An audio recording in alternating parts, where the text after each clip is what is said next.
사사기 3장 1절에서 4절 말씀 함께 같이 읽겠습니다.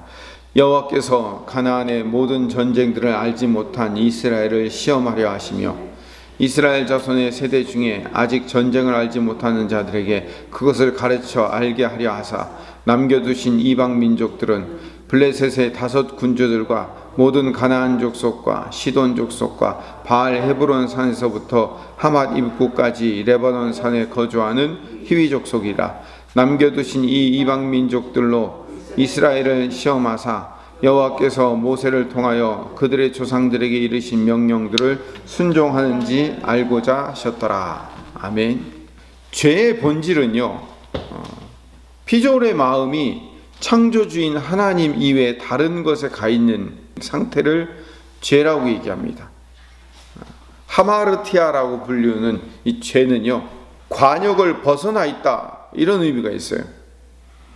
시험은 마음이 관역 한가운데 가 있지 않고 그 옆에 다른 데로 초점이 가 있는 것을, 이 죄는 시험을 통해서 옵니다. 시험은 최초로 아담에게서부터 나오죠. 선악과는 하나님의 말씀보다 더 소중한 것을 드러냅니다. 인간의 욕망이 이 시험으로부터 죄가 드러나는 거죠. 하나님처럼 되겠다는 그 인간의 욕망은 자기를 섬기려는 의도예요. 그러니까 관역이 하나님에게 있지 않고 자기 자신에게 있을 때 하마르티아, 죄라고 이야기를 하는 겁니다. 창세기 아브라함에게서도 시험이 있죠. 그 시험이라는 말의 그 히브리어 단어는요, 나사라고 불러요. 창세기 22장 1절에 보면 그 일 후에 하나님이 아브라함을 시험하시려고 그를 부르시되 아브라함아 하시니 그가 이르되 내가 여기 있나이다. 그래서 하나님이 아브라함을 시험하시려고, 시험이라는 단어가 나와요. 나사.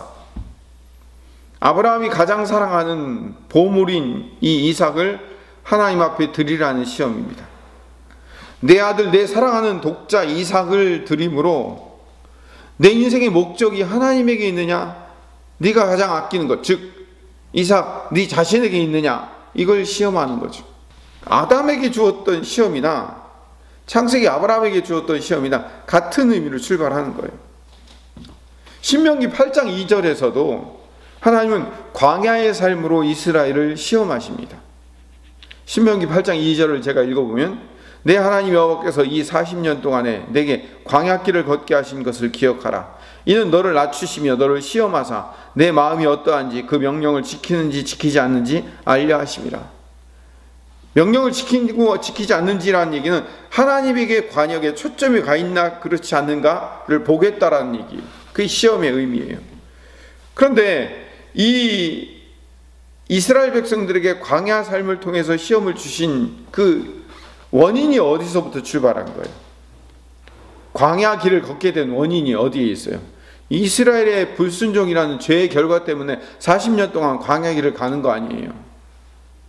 그러니까 이 시험이라는 것은 하나님이 인간의 죄의 결과물로 말미암아 시험을 받게 되고 그 시험을 하나님이 사용하셔서 하나님이 주인인지를 보게 하신다는 거예요.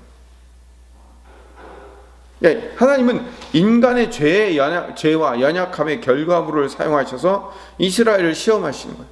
그리고 하나님, 창조주 하나님을 의지하고 그분을 믿음으로 말미암아 이길 수 있도록 그렇게 전체적인 구조를 설계하신 거예요.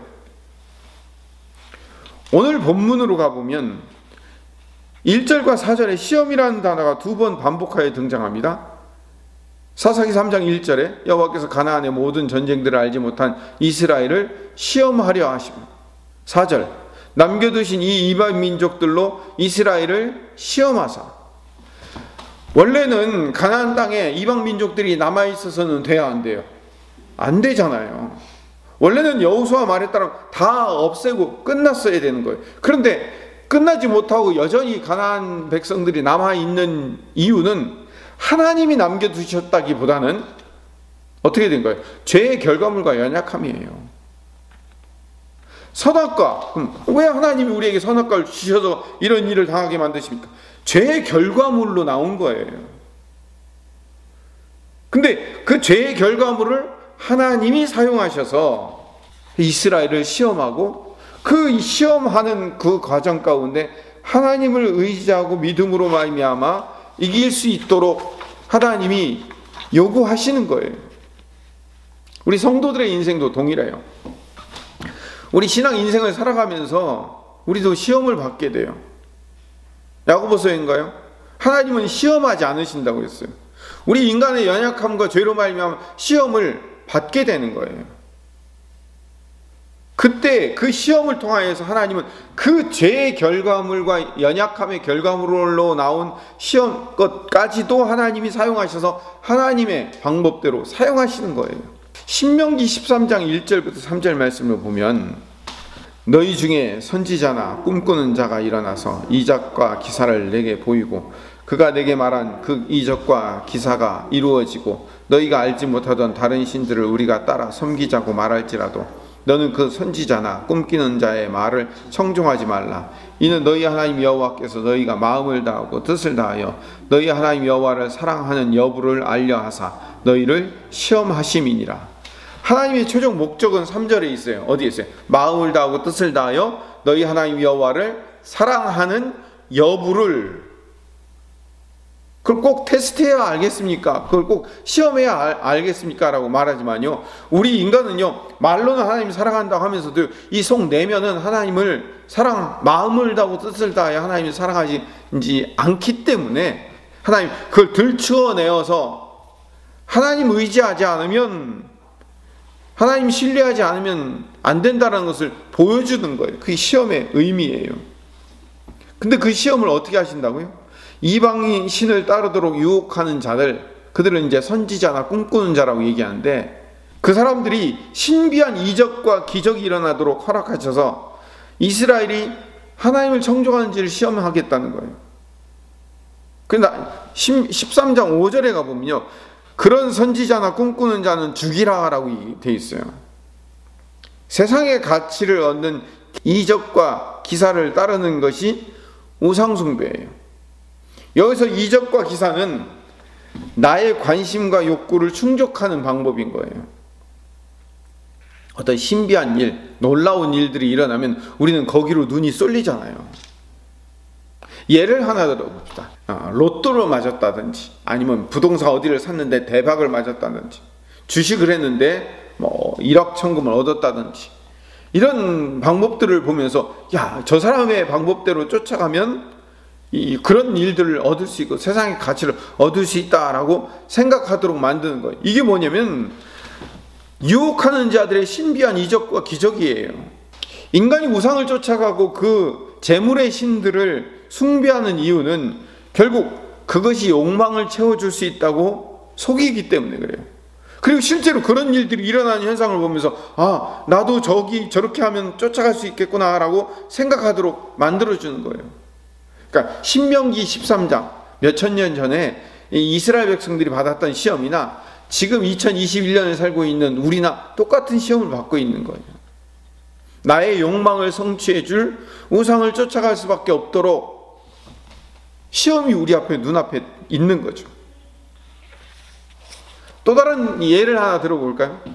홍해를 가르고 출애굽한 그 이스라엘 백성들이 딱 3개월 지났는데 금송아지를 만들었어요.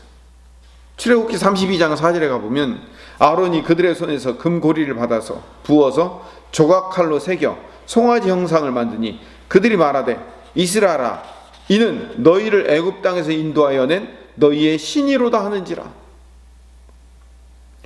금송아지를 너희를 애굽 땅에서 인도하여 낸 너희의 신이라고 부르게 된 거예요.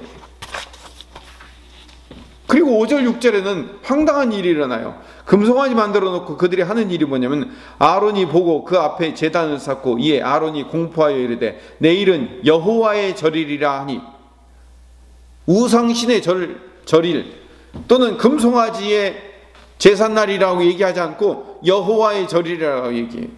이튿날에 그들이 일찍 일어나 번제를 드리며 화목제를 드리고 백성이 앉아서 먹고 마시며 일어나서 뛰놀더라. 이스라엘은 금송아지를 만들어 놓고 그 신에게 여호와라는 이름을 붙이고 거기다가 번제 화목제도 드리고 모양은 하나님을 섬기는 거하고 똑같아요. 그런데 사실 자기들의 욕망을 채울 우상을 섬기고 있는 거죠. 이름만 하나님인 거죠. 이름만 하나님을 부를 뿐이지 진짜 하나님이 아닌 나를 섬기는 우상을 섬길 수 있다는 사실, 지난 주일날 설교에도 말씀드렸잖아요. 그래서 오늘 말씀을 정리하면 아까 읽었던 신명기 8장 2절 다음에 신명기 8장 3절로 가보면요, 너희를 낮추시며 너희를 줄이게 하시며 또 너로 알지 못하며 내 조상들도 알지 못하던 만나를 내게 먹이신 것은 사람이 떡으로만 사는 것이 아니요 여호와의 입에서 나오는 모든 말씀으로 사는 줄을 내가 알게 하려 하심이니라. 모든 시험의 결과물은 뭐라고요? 사람이 떡으로 사는 게 아니고 네 욕망을 충족하는 일로 사는 게 아니고 여호와의 입에서 나오는 말씀, 하나님이 너를 살리고 하나님이 너를 이끌고 간다는 사실을 배우게 만드는 것이 시험의 최종 결과물이다 라고 말씀하시는 거죠. 시험은 아까 처음에 말씀드린 대로 인간의 죄와 연약함의 결과물로 하나님이 사용하신 거예요. 그래서 결국 그 시험을 통하여서 하나님을 섬기는 것이 우리의 욕망과 우리의 가치를 섬기는 것보다 위에 있다는 것을 가르치고 배우게 하시려는 것이 시험의 목적이며 이유라는 거예요.